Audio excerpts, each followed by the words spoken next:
how to effectively find meaning and purpose in your life. Let's get it. What is up, legends? Welcome back to Mental Mastery, where the purpose of this channel is simple, focusing on this to get us from where we are to where we want to be, because everything in your life, in my life, in everybody's life, it's a head game. If you get your mind right, your thoughts, your beliefs, your perspectives, your actions will follow. If you get your actions right, whatever result you want to create, whatever idea you have up here and want to bring into reality, you can do it. But it all starts here. So let's dive straight into today's video, which is how to effectively find meaning and purpose in your life. Now, when someone asks you, what is your purpose? That is a very difficult and confronting question. But you have at your disposal an array of tools or frameworks to navigate that question and find a compelling why for you. It's very subjective. Finding a purpose, there's no objective answer. There's no one right answer. The purpose of life is this, or the purpose of life is X, Y, or Z, or this is how you find meaning. No, you need to use a framework that allows you to navigate that question yourself and find your subjective purpose, your subjective meaning to what it is that you do on a day-to-day basis. And when you have that sense of purpose, that sense of meaning, it's so important to be clear on that, because that is what breathes passion. That is what breathes excitement. That is what will unlock everything that you can be. You need to start with why, as Simon Sinek would say. You need to have a compelling purpose. One such framework, the one that I have found to be most valuable. I'm stumbling over my words today. It's a bit of a tongue twister. The one that I have found to be most valuable in my life is a Japanese model called Ikigai. And I'll spell it out. Ikigai. Ikigai translates literally to reason for being. Reason for being. What is your Ikigai? What is your reason for being? Why do you do what you do on a day-to-day basis?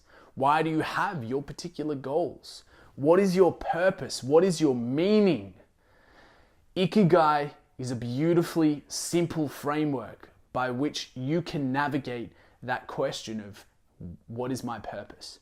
So let's dive straight into it. As we go through, I would like you to try and answer some of these questions. Have a pen and pad ready.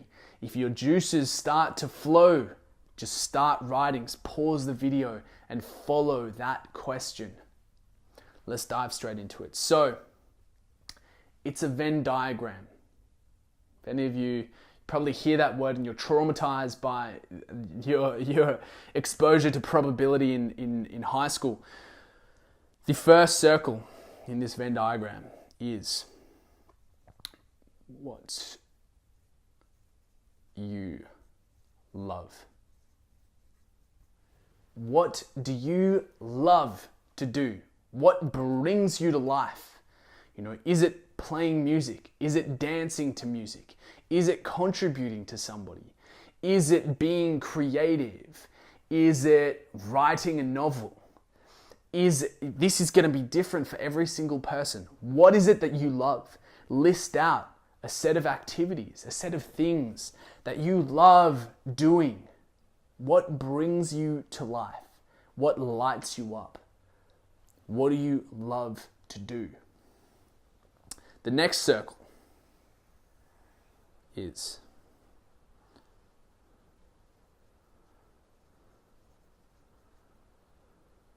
what are you good at?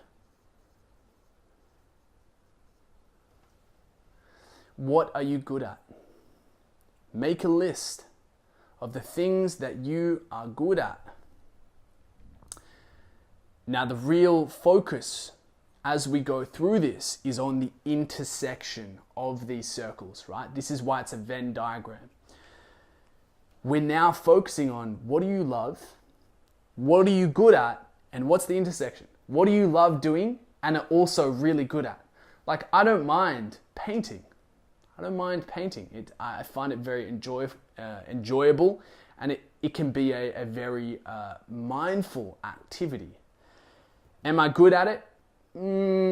Debatable. Not really. No, I haven't invested the time to become a good painter. I'm okay with that. But my purpose is not going to be painting.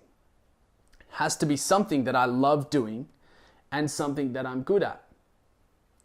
And as we go through, I'm going to give you personal examples as well, so you can see how I apply this to my life, so that you can use that as a reference to, okay, if that's how Rich applies it to his life, if I copy paste that same methodology, how could I apply it to mine and find my compelling reason for being? The next circle is what can you be paid for? We all need an income. We all need the resources to bring to life our ideas. So, what can you be paid for? What do you love? What are you good at? And between those two, what are those skills those activities that you can do for which you can also be paid for? So essentially, if you just start with what you love, you might have a big list of things that you love to do, but then you're siphoning it down by going, okay, these are all the things I love to do, but then out of them, what am I actually good at? What skill am I good at that's valuable? Then what can I be paid for? Out of the skills that I love and that I'm good at, what can I be paid for? Then the fourth, this is the real kicker, is what the world needs. You might have, if you're just looking at these three circles, you might have quite a few options of things that you love doing, you are good at, and you can be paid for. But which one do you pursue? Well, this, as I said, is the kicker. What does the world need? Where is your skill set most valuable to others? And when you find the activities or the skills or the actions that lie within this overlap between these four circles, that is your Ikigai. That is your reason for being.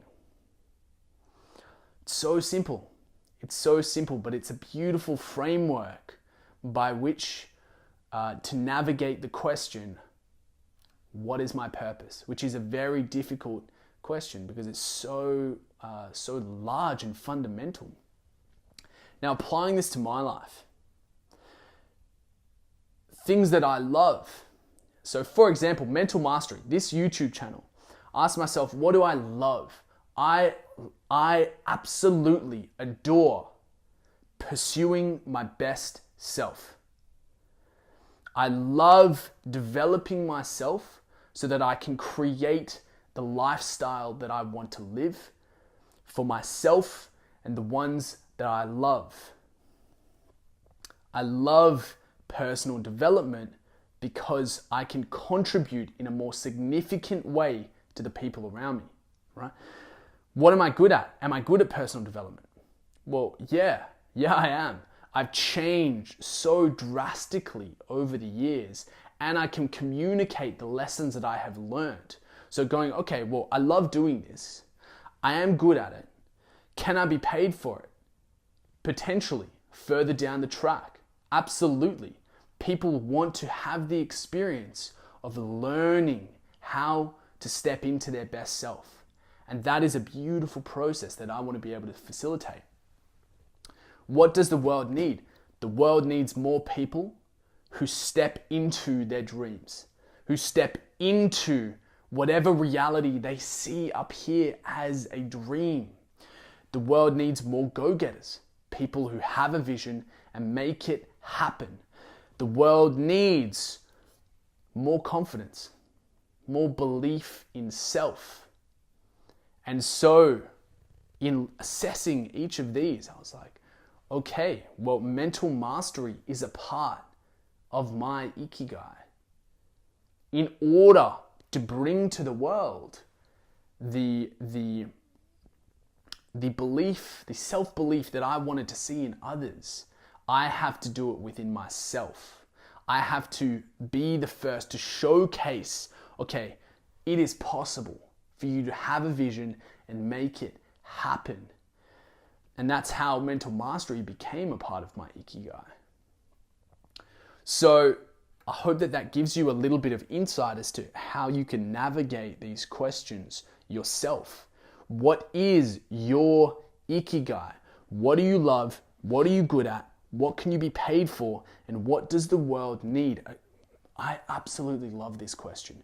One of the most powerful questions is, I asked this to a friend the other day. If you were writing a novel and you were creating a utopian world, a utopian future, one that was just impeccable, beautiful, designed how you see how the world should be. You're writing this novel. What would it look like? What things would be different to this society in your novel, in your utopian future, your utopian society? When you get clear on that, you then take responsibility for being the first to enact the change that takes us as a society from where we are to that utopian future. So for example, this question, when I asked myself this question, what does the world need? The world needs more people who believe in themselves. The world needs more people who proactively become their best selves and create the life that they want to live. When I had designed that utopian future, I then take accountability for being the first to create that, to be the first to step towards that utopian future and inspire others around me. That is now part of my Ikigai. Right? But you can see that if you are spending your day-to-day doing something that isn't satisfying one of these quadrants, you're not truly finding your Ikigai. You're not fulfilling your potential. You're not being all that you could be. You're not bringing all that you could be. So take the time to sit with this framework. I urge you. It can provide some incredibly valuable insights, and it's not just something to do once.